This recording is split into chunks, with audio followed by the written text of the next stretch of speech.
Mayan kayıtına sen bana ışık kalırsa mayan kayıtına da adam. Traktör.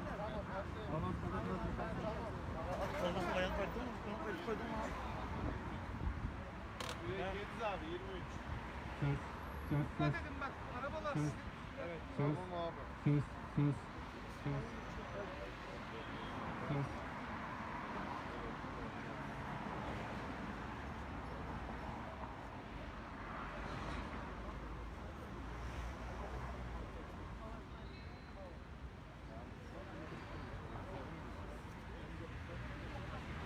Söz. Söz. Yapalım.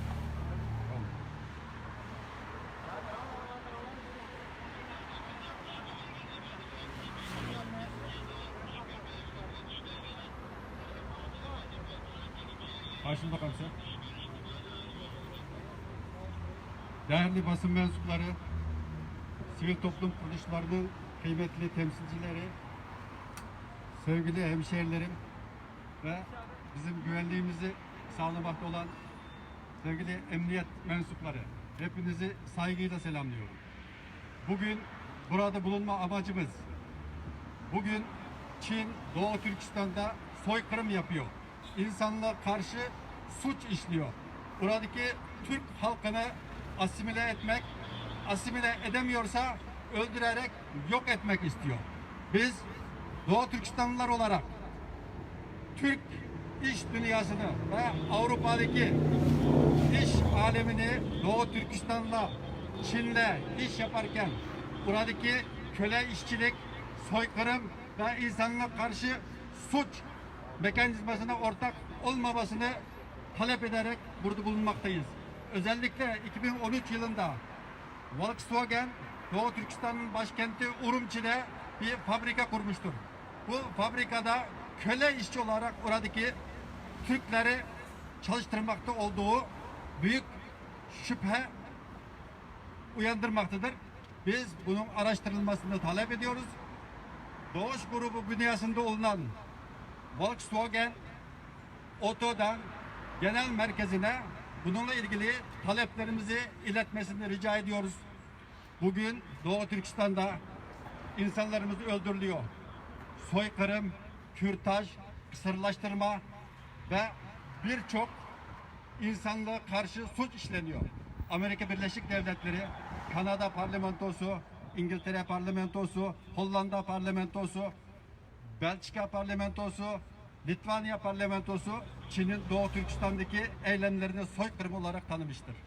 Biz Türkiye'deki Türk kardeşlerimizden de Doğu Türkistan meselesinde duyarlı olmasını talep ediyoruz ve bu konuda halk olarak Türk halkını Çin mallarını boykot etmeye, Türk iş adamlarını Çin'le olan ticaretlerini kesmeye davet ediyoruz ve talep ediyoruz.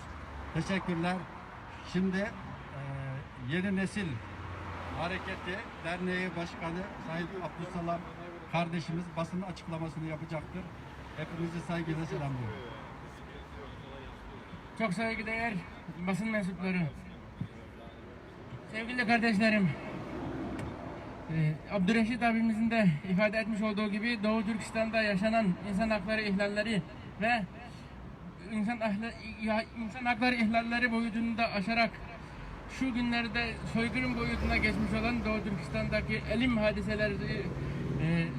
elim hadiselere ortak olmak suçlamasıyla suçlanan bir firma olan Volkswagen'e taleplerimizi iletmek üzere burada toplanmaktayız. Müsaadenizle basın bildirimizi okuyorum. Soykırım bölgesinde üretim olamaz. Volkswagen AG Urumçi Doğu Türkistan bölgesinde bir fabrika işletmektedir. Bu bölgede Çin hükümeti tarafından Türkiye halklara karşı ırkçı bir asimilasyon politikası yürütülüyor. Alman Federal Meclisi'nin bilimsel servisi bölgedeki toplama kampları, zorla çalıştırma, zorla kürtaj, kısırlaştırma, küresel mirasların imhası ve ailelerin bölünmesi politikalarını soykırım olarak tanımlamaktadır. Volkswagen gibi bölgede faaliyet gösteren Alman şirketleri Çinli tedarikçileriyle olan ticari ilişkileri nedeniyle bölgedeki zorla çalıştırma faaliyetlerine ve diğer insan hakları ihlallerine ortak olarak görünmektedir. Bu sebeple Volkswagen'in bölgedeki faaliyetlerine son vererek evrensel insan hakları ilkelerinin korunması ve sağlanması konusunda duyarlı olmasını talep ediyoruz.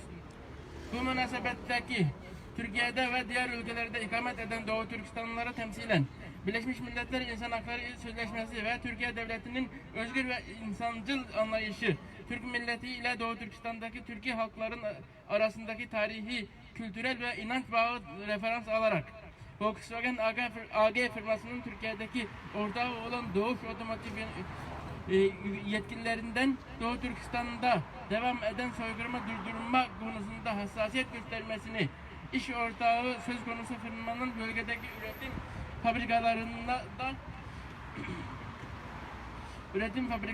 Doğu Türkistan'da köle işçi olarak çalıştırılmalara karşı çıkmalarını ekibi göndererek gerçeğin dünya kamuoyuna bildirilmesini talep ediyoruz. Talebimiz Doğuş Otomotiv'in Volkswagen AG merkezi yönetimine konuyla ilgili ciddi tedbirler almaları, insan hakları ihlalleri ve Doğu Türkistan halklarının soykırıma tabi tutulmasına ortaklık yapmamaları ve finans kaynağı olmaktan çekinmeleri konusunda talepte bulunmasıdır. Biz Doğuş Otomotiv başta olmak üzere Türkiye Cumhuriyeti'nin kalkınmasında büyük katkısı olan Doğuş Holding'in tüm kurumlarının meseleye hassasiyetle bakacağından ve gerek diyoruz. Saygılarımızla Dünya Uygur Kurultayı Vakfı ve Doğu Türkistan Yeni Nesil Hareketi Derneği.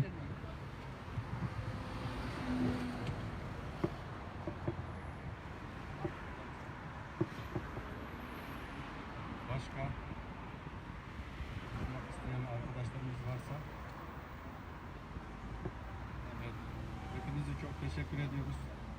Özellikle siz basın mensupları kardeşlerimize bizi burada yalnız bırakmayarak buraya kadar geldiğiniz için çok çok teşekkürler. Sağ olun, var olun. Ya umumyüzlük bir resim çıkmaya kadar çıkartır resim çıkmamda.